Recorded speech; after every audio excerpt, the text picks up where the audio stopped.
Стало известно, что Айман Умарову преследовали неизвестные люди и угрожали ей.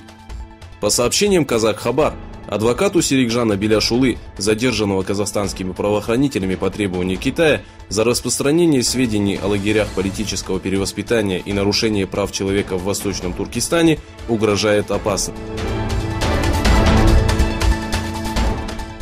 Король Саудовской Аравии Сальман бен Абдулязиз и министр обороны Китая Вэй Фэнхэ подписали соглашение об укреплении сотрудничества в военной сфере.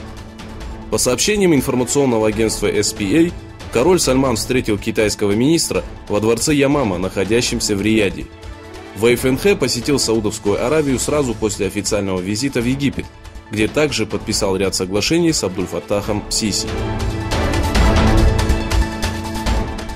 Вчера Дональд Трамп официально признал право Израиля на Голландское плато.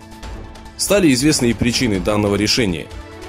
Оказалось, что на Голландском плато находятся нефтяные вышки одной из израильских компаний, главный офис которой расположен в США.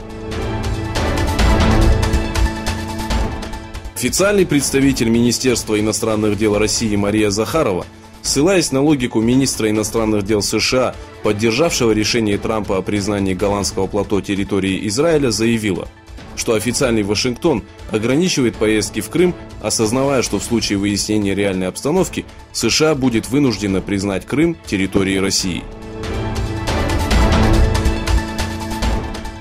Министерство иностранных дел США одобрило соглашение на поставку в Марокко истребителей F-16 серии Block 72 на сумму 3 миллиарда 787 миллионов долларов и обновление системы 23 F-16, находящихся на вооружении Марокко, до 5-й версии, которая обойдется в 985 миллионов долларов.